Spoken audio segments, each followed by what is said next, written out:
Good day, everyone. Welcome to our subject, the General Economics with Land Reform and Taxation. I am your instructor in this subject. My name is Tirso Cruz Jr.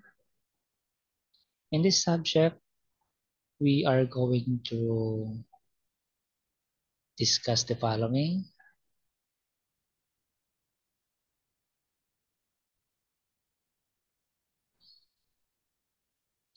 These are the core topics we are going to discuss in the subject. First,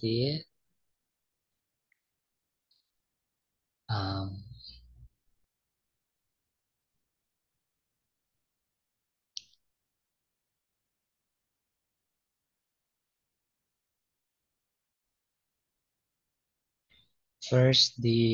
of course, the introductory to economics. Second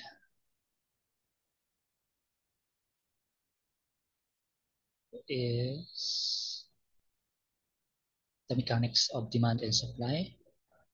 Then, of course, we are going to discuss about the concepts of elasticity.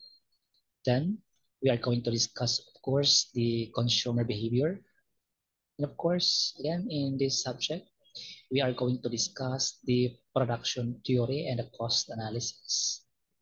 And of course, we will tackle market structures, and we are going to discuss some of the macroeconomic issues, the unemployment and inflation. And of course, we are going to discuss the role of the government. Then we will tackle international trade and globalization. And of course, as a requirement of the subject, we are going to discuss basics of land reform and of course the basic of taxation. So let's proceed. Introductory economics. In this lesson, we aim to define economics and analyze its basic principles. What are the principles of economics and what is economics all about? And we aim to examine how economic decisions entail an opportunity cost. And of course, you are expected to be able to differentiate between macroeconomics and microeconomics. And of course, you are all expect factors of production.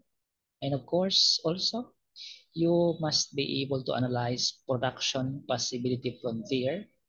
And you are expected to be income and expenditures. So what is economics? Economics is actually a social science. There are so many social science that deals with the study of first, production, second, distribution, and third is consumption. When we say goods and services, these are those we are always referring to scarce resources. Why we need to study production, distribution, and consumption of scarce resources? It is because wants and needs of the society. If you notice scarce resources and unlimited wants and needs, i-highlight na focus more in these two things because of scarcity and unlimited wants and needs of the society, economics exists. Without scarcity and without this unlimited wants and needs of our people, we don't need economics. But because of the existence of scarcity, we need to study economics, how to produce, how to distribute, and who will consume that production. The scarcity and the unlimited study economics, we must remember always two things. First, the unlimited needs and wants, and the limited resources. Before going any further, I'm sure all of you can relate, feel, or try to visit in your own or in your personal life. Your wants and needs of your life is very unlimited. You want to do this, you want to buy this, is very limited. Gusto ko mapalit ani, gusto ko mapalit ato, but dili ka afford ang akong resources. I want to buy these things, I want to study abroad, but I cannot afford. That's the very basic concept of economics, why we need to study economics. And because of these two things, the unlimited wants and needs of our people, scarcity. And because of this scarcity or kakulangan, then we need to choose given to us. For that reason, economics teaches us three basic questions to produce. Because of our limited resources and unlimited wants and needs, we must evaluate and we must ask ourselves what to produce in order to satisfy unlimited wants and needs given our resources is very limited. Second question, how to produce? Paano natin gawin? Ito yung gawin natin. What to produce, ito na yung gawin natin. But how to produce? We have these very limited resources while the ones is then the third one, for whom to produce? Para kanino ba? Limited ang resources ko. Ang ipoproduce ko. Alam ko naman kung ano yung ipoproduce ko and paano ko ngayon ipoproduce. Ngayon, kanino ko ba ipoproduce? Next.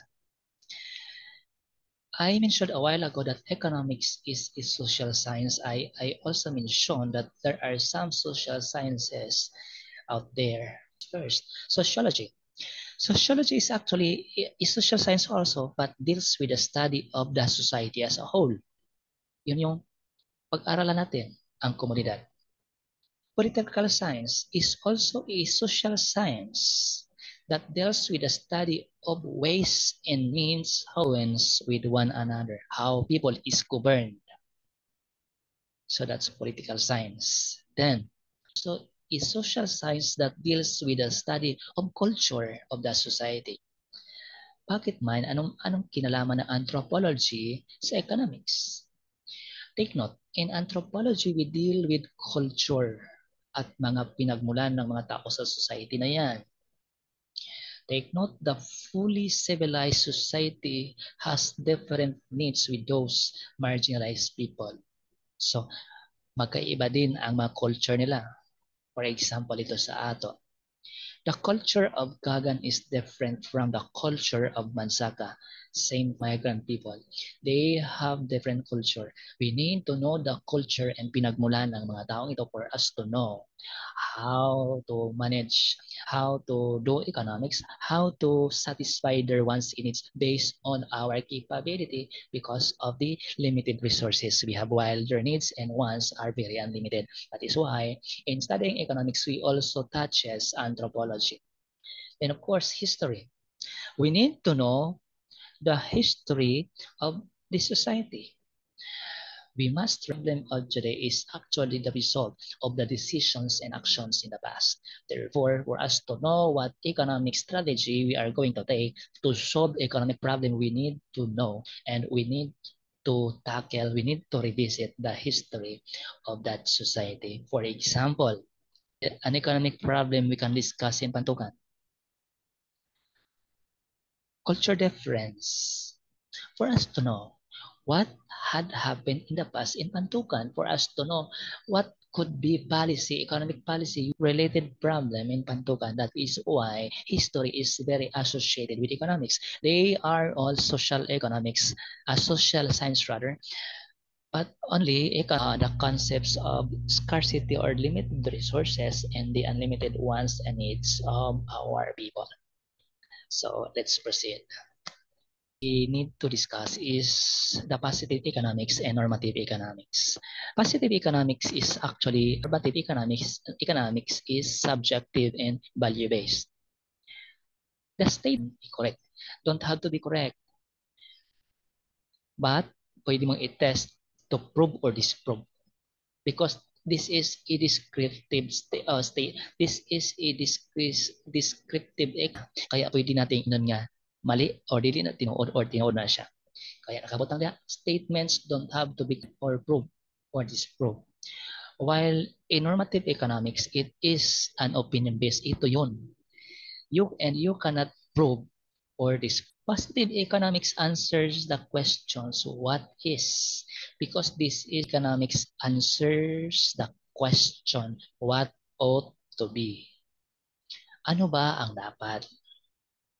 Because normative economics is actually concerned with economic goals and public policy. Why? Because you are asking yourself what ought to be. Ano ba ang dapat? So, Ano bang dapat? Ito yun. Ganito yun. So, it's opinion-based. It is a subjective and value-based, which the statements, dili kailangan siya i-prove or disprove. Now, let's proceed to the 10 principles of economics. Of economics, and first is people face trade-offs. Ano ba yan? According to Mankiw, every human being faces trade-offs. We need to choose between two things. Because again, we have limited resources, kaya kailangan tayong mamili. You need, for example, you are a working student, then you can rely to no one but you. Then you need to work, of course. So kailangan mong mamili. Gusto mong pumasok sa morning, but kasi ayaw mo sa gabi.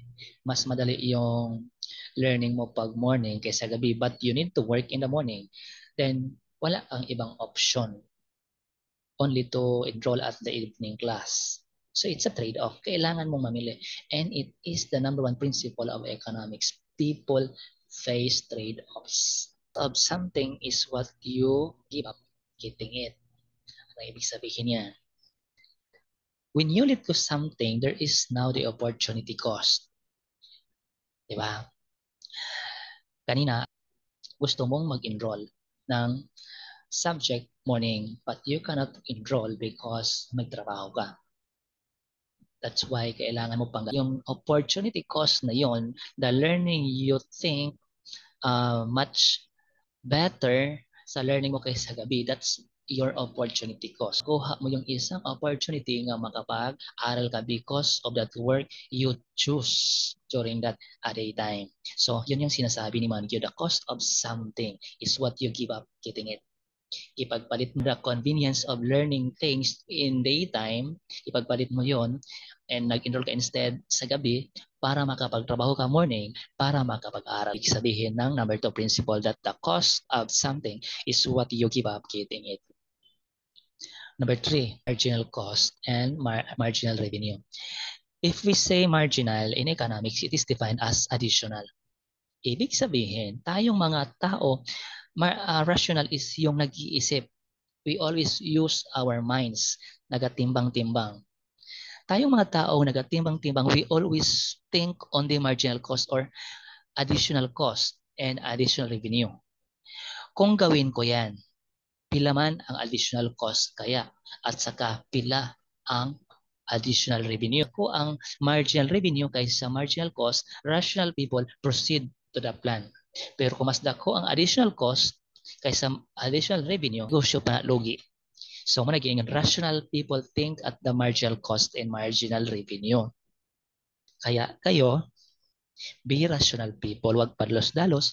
Always gamitin revenue or benefits. In layman's term, this is benefits. Dapat ang benefit is mas dako kaysa cost. Then, people respond to incentives. Sabi ni Mankiw, people respond to incentives, which is kabalutatanan nga tinuod. Kaya ang tao, dali ra kayo na to ma-earn. Tagsara kayo ng muhimo og mga charity work. Muna kini nga nahatag, lisod kaayo magpalihok og tao. Okay, nasabtan. So people respond to incentives. Without such incentives, lisod kaayo lihok daw nga walay sweldo. So baka gani ang uban na mga sweldo pero dili ana ka dako ang sweldo, dili pod magtarong og trabaho. So muna siya. Trade can make everyone better off. Sa manipasabot. Tungod sa trade, daghan kaayo ta karon og pamilian nga mga produkto. Pamili ta og dagko makuha ta as na quality at lowest possible price given that quality. Makapamilya diha, gamay lang ang mga tinda dito kayo makapamili. In trade, kanang kalakalan. For example, maligya or wala kayo nagtanom, rather walay nagtanom og palay kung naaman pipila lang. Take note, concentrated, exclusive for pantukan ang pantubugas. But because of this principle that trade can make everyone better off, kita nananom taglubi, nananom baligya na to, gitrading na to sa uban nga ekonomiya. Then at the same time, kita nagapangangkata og bugas. The sixth principle is organize economic activity. Yes, kaya naagyod sa market ang exchange of goods and services. Kung hayaan na to ang market, the market forces, the constant sa market basta wala lay mag-manipulate. So muna gining diya, markets are usually a good way to organize economic activity. Basta wala lay manipulation, walay pagtago-tago mga supply diya. Pag-ayos ang dagan sa merkado. And again, mga economic activity. Seventh is government can sometimes improve market outcome. Masabasabot. Na-mention ako sa number 6, economic activity. During the time of Adam Smith, walay government intervention. Market forces lang yun ang nag-determine sa ekonomiya, the supply and demand. But because of the market failure, kaya nisulod karon si Keynes.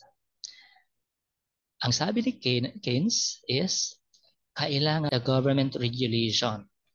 Kaya pumasok ngayon. Government can sometimes improve market outcome. Because of that government regulation, mapugnan ang mga market failure na dulot ng mga taong greedy kaayo. Then, seventh, depends on its ability to produce goods and services. O say pa sa ibig na isa ka nasod kung capable ka ita mag-produce og ato ang gikinahanglan nga goods and services. For example, Singapore. Gamay siya nga nasod, but they are highly taas kay ilang technology dito. Kaya paspas ang paspas ang uban pa lang mga sector sa ekonomiya ay tanawa ang ilang standard of living. Gani karon cashless na kasagaran na ilang transaction dito because of their ability to produce goods and services. Advancement. So muna kinaingon. Kaya kung gusto nato nga mapataas pod ang standard of living nato sa Pilipinas, we need to improve our ability to produce goods and services. So balik ta sa mga pangutana gayina. What to produce? 9. Growth of money results to inflation. Ang pasabot niya na mag-create yun na siya og inflation. Inflation means the general price level. You may ask why, sir, nganong dili man lang mag-print og daghang kwarta ang gobyerno og ipanghatag sa mga tao kay kwarta man ang gikinahanglan o kwarta ang maging solusyon sa kapobrehon nga mo giproblema pud ang gobyerno sa Pilipinas. Nganong dili naman lang na kaning number 9. Growth of money results to inflation. Kung sobra ang kwarta nga nasa circulation, magkaroon ng inflation, mawad-an gihapog value ang atong kwarta. Sa circulation, dapat pantay lang po na siya sa aggregate production ng isa ka nasod. So muna siya. Then, ang last, society faces a short-run trade-off between inflation and at the middle or towards the end of the subject, ang mga short-run trade-off, short run and long run. And in your next economic subject, siya detailed ang short run trade-off and ang long run. So for now, unsa man gyud ay ang ginapasabot lang the basic definition of short run trade-off between inflation and unemployment. Ani ni siya. Ang kaning duha mangkod ang employment at saka ang inflation. Kung gusto na to i-solve ang unemployment sa isa ka nasod, syempre mutaas ang disposable income pinaisulong mga tao og tungod kay taas ang disposable income, mo spike po pataas ang presyo sa mga pamiliton because mo taas ang purchasing power. Kung ang inflation po ang ato ang i-control, kailangan nato pababaon to unemployment po. Kaya ginaingon siya nga nag-atubang yun ang society o short-run trade-off between inflation and employment. Kailangan ka mamili asa man imo ang i-prioritize ang pag-control sa inflation or ang pag-control sa unemployment. Kaya lisod na para sa part ng mga policy maker asa man yun ang ilang tanawon. Kaya ginabantayan na ng mga authority which includes the Bangko Sentral ng Pilipinas. Ginabantayan nila na ang inflation rate o ang unemployment rate. Ilan ang studyhan from time to time. So, siya yung number 10 na principle. Okay. Let's proceed to production. A while ago, we discussed that economic distribution, consumption of goods and services to satisfy the unlimited needs and wants of the society. Unsa man ang production? Production is mga inputs to an output or goods and services. When we say goods and services, it is the ready or consumable ready output process from the raw materials. So muna siyang production. So let's discuss now what are those for production. In other books, ginatawag itong economic resources. In other books also, factors of production ang ginagamit na term. So first, you cannot produce anything kung wala yuta. Kailangan maglupad ka, maglutaw. So it's land. Second, labor. Kinsa may mag-produce. So we need land, labor. Third, capital. May capital. Unsa may imo isweldo. Unsa may gamito ni mga kwarta pagpadagan anang imo ang i-produce. So muna siya. Then the third one is the entrepreneurship. The labor pero specialized lang. Na siya specialty nganong gi-separate ang entrepreneurship. Ano man? Taking.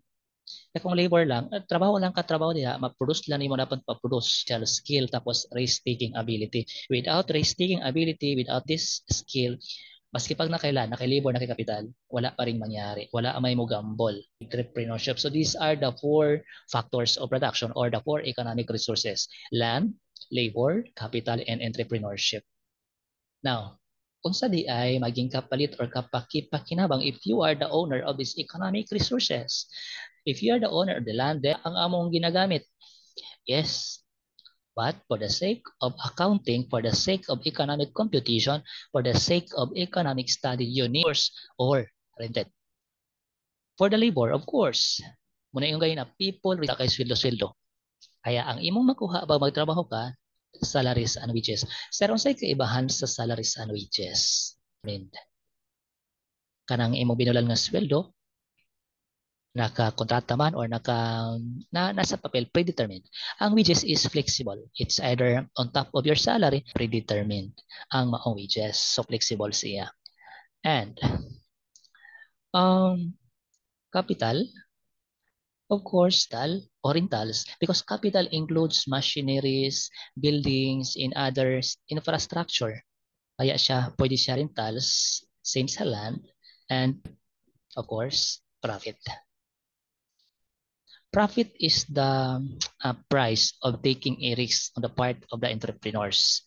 So again, these are the 4 factors of labor, capital, entrepreneurship. Kailangan yung tandaan because mamaya sa circular flow of income and expenditures, pag-usapan natin yan balik mamaya.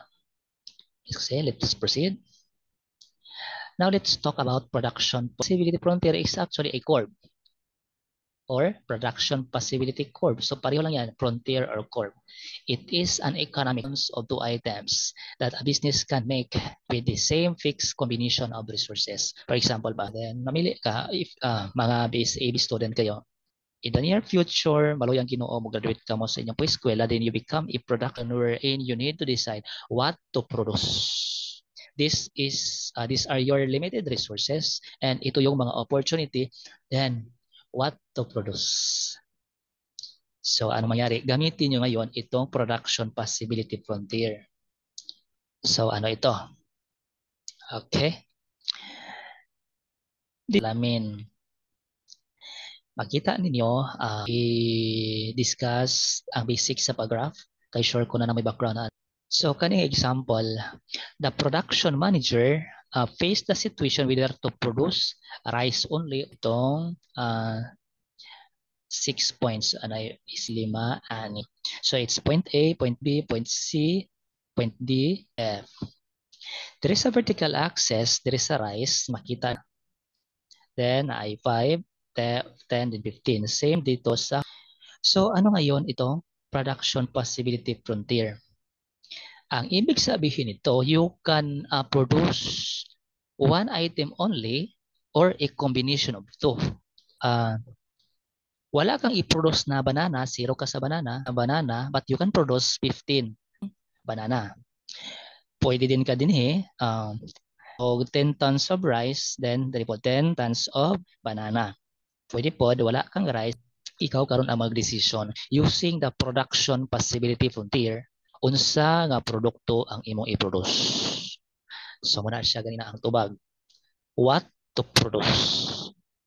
Next na pangutana di bagay na how to produce and for whom to produce. For whom to produce. Pantukan siya. For whom to produce. Pantukan. Wala may rice din daghanig banana. Mag-rice ko tanan. So mana lang. Mag-rice ko tanan kay walay rice din sa pantukan kay para sa pantukan ang akong production. Ay dito man ko mag-produce sa kuan sa USA, walang banana dito. Banana ko tanan para man sa mga Amerikano ang akong production. Banana ko tanan. Anyway, daghan mag-rice dito. So ana siya. Muna gamit sa safety frontier. Ang pangutana, Sir, pwede ba diri kanang dili kani nakabutang siya diri attainable ang inyong i-produce. Pero wala nimo gi-maximize ang imong available resources. Kay kani man nga core kani diri nga for line wherein ma-maximize nimo ang imong resources. Kung hotdo nimo ang tanan nimong so kung mag-produce lang ka kutob diri but pasabot napaka kay mga raw materials or factor pero wala ka nag-maximize sa imong resources. Ang pangutana niya ang tubagan na is unattainable na siya naman. Dili raman kutob ang imuhang resources kaning linyaha. So kung mag-produce ka diri, imposible na siya kay wala namang kay resources na pwede nimo gamiton. So muna ka ganina, limited resources vis-a-vis with unlimited wants and needs of our people nga gusto nimo i-satisfy. Muna gamit sa production possibility frontier. Now discuss the difference between micro and macro. There are two main branches of economics, the micro and the macro. In layman's term, ang micro kuno is mogamit ta og microscope. Ang macro mogamit ta og telescope. So, economics deals with the behavior of firms in household. Kung mag-study tag firm, mag-study ta og mga kabalayan, household, pamilya nato, our way of consumption, way of production, way of distribution, paano mag-distribute ang ato ang mga traders, paano mag-produce ang ato ang mga farmers, paano mag-produce ang ato ang mga producers, paano mag-consume ang mga household, microeconomics na siya. Dari naman sa macroeconomics, ang aggregates and average aggregate production sa bugas sa Pilipinas or dili lang sa Pantukan. Pila di ay katons ang production sa banana dinis Pantukan. The total, la suma total. Kinabuuhan, that's aggregate. So macroeconomics yan. So aggregate output, aggregate income, aggregate savings and investments, inflation, and unemployment. So ang microeconomics accounts small components of the whole economy. So kato, firms, households, so on and so forth. Economics accounts the economy as a whole. So medyo kandamay no, gibali-bali lang. Ang microeconomics accounts small components of the whole economy. Ang macroeconomics accounts the economy as the whole. So kung imong tan-awon kaibahan, kinatibuk-an ang macro, tingi-tingi ang micro. Okay? Ang macroeconomics deals with price determination, economic resources katong factors of production o mga price sa mga finished products. So man gitawag siya og deals with price determination. Isda sa palengke nga no yan naman kamahal ang bugas karon. It's microeconomics. So inflation siya. Manong ana man ang pagmahal to. Sa microeconomics ngano unsa man ang basihan? Ngano abot og 55 ang bugas? Unsa man ang mga small component ana niya? Nagmahal ang farm gate price, nagmahal ang traders profit, nagmahal ang input to production sa mga ang din naman sa macroeconomic is ang kinatibuk-an, nagkiskot na siya pangkalahatang presyo. Again, price theory ang ginagamit sa microeconomics. Maliton sa merkado ang ginaiskutan. Samantala, income theory ang ginabasihan sa macroeconomics. In your macroeconomics, ato ang studyhan dayon kung unsa man ang unsa ng mga income theory. Then sa next ninyo subject which is the microeconomics, studyhan na deeper ang price theory. At least karon nasabtan ninyo, pag microeconomics, it is a price theory. Then pag macroeconomics, it uses income theory. Next, optimization of producers and consumers. While sa macroeconomics, optimization of the growth process of the entire economy o sa may pasabot. Ang gina-check ng micro, asa man siya naka-optimize, asa man siya naka-maximize o may siyang satisfaction. Producers and consumers ang gilantaw. Kasi giisa-isa man na, parang himay-himay yon. Individual components of the economy na ang mga growth process.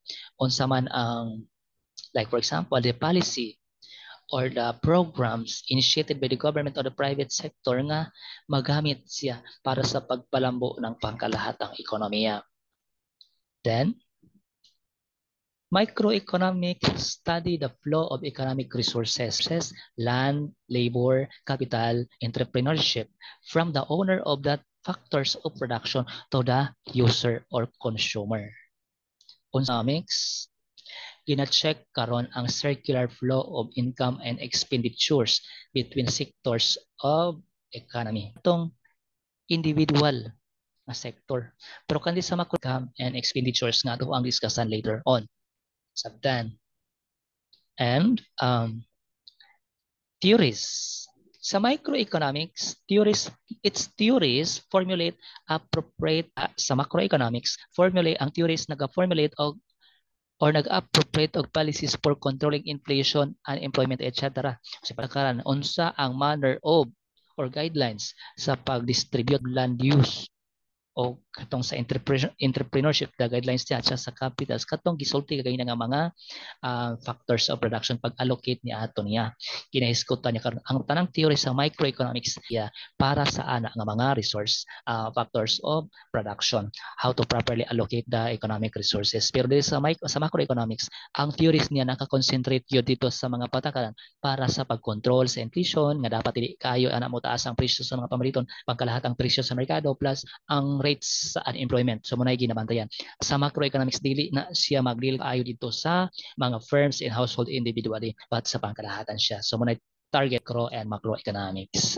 Munay kaibahan. Accounts aggregate over homogeneous or similar products.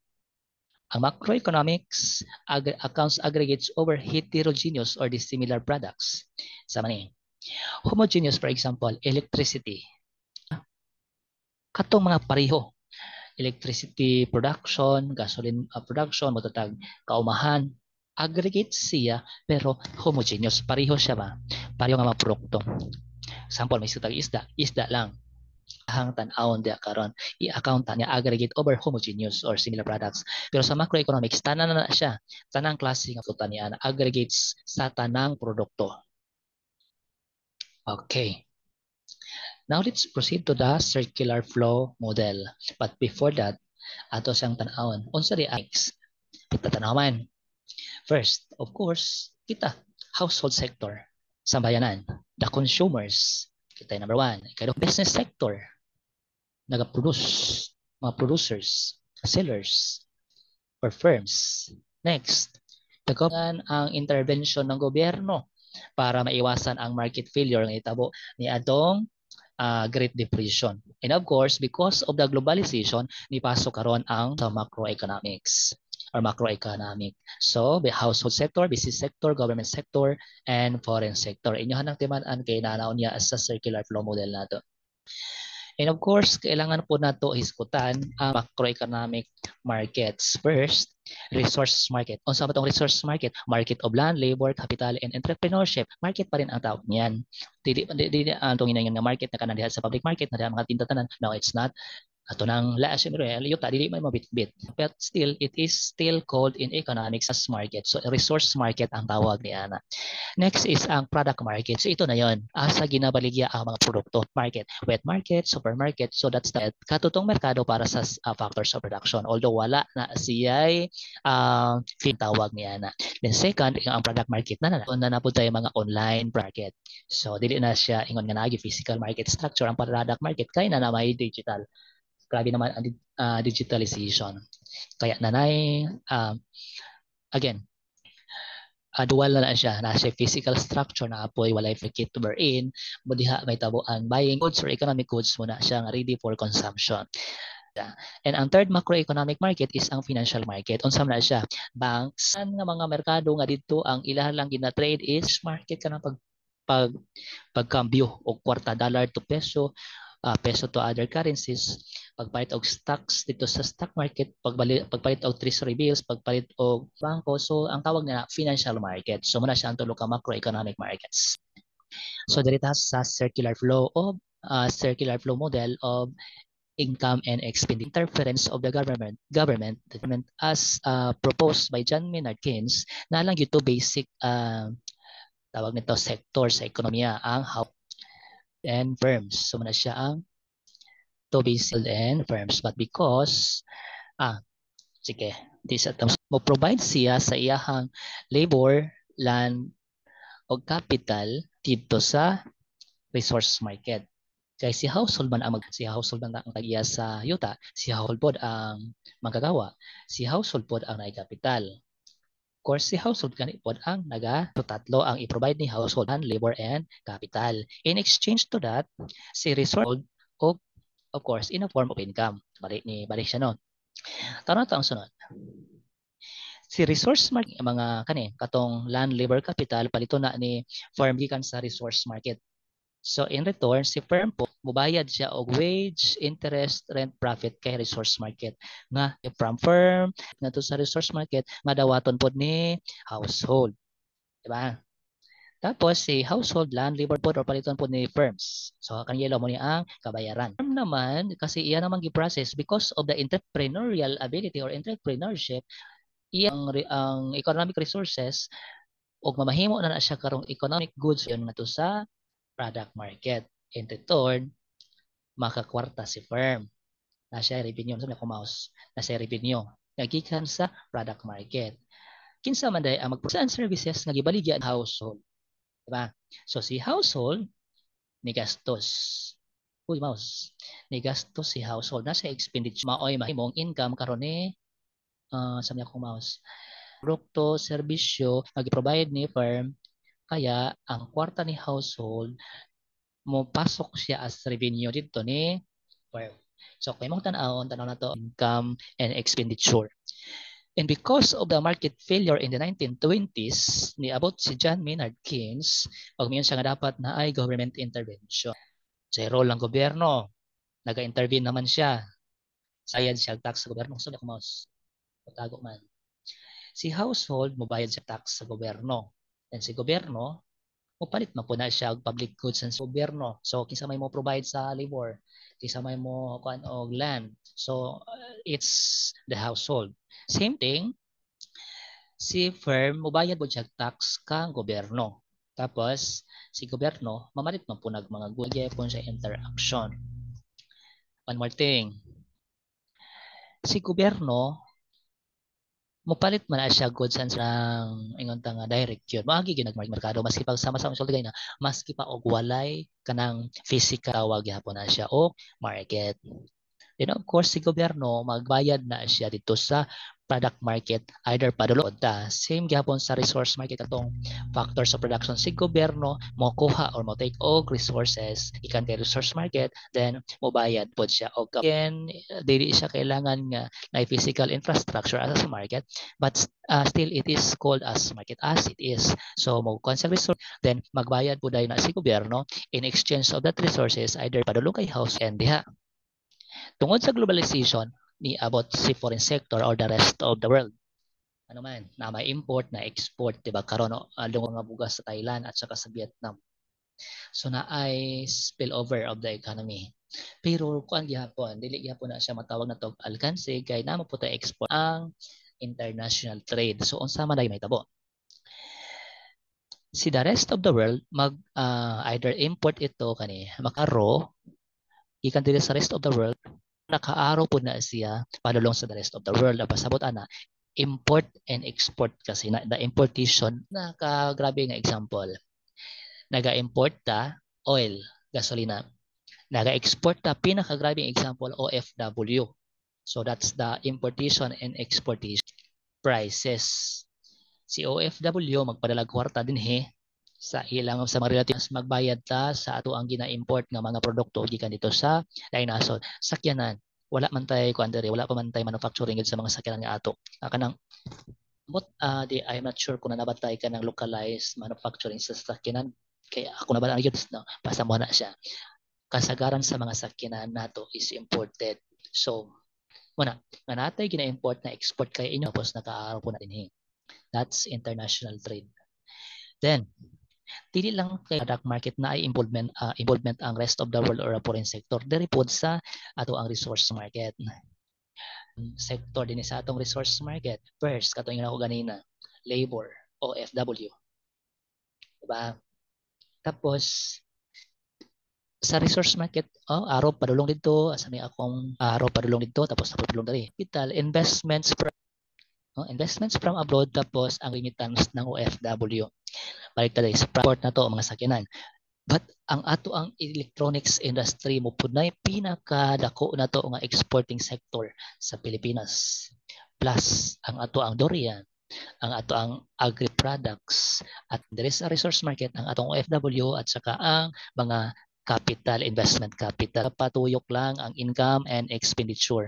Mugastos, mutuyok lang siya gabalik-balik. Regular flow model of income and expenditure. Kaya nagatuyok-tuyok lang yun ang income and expenditure between in among the four sectors of macroeconomy. Namely, household, firms, government, and the rest of the world or ang foreign market. I think padulong ta sa last na slide.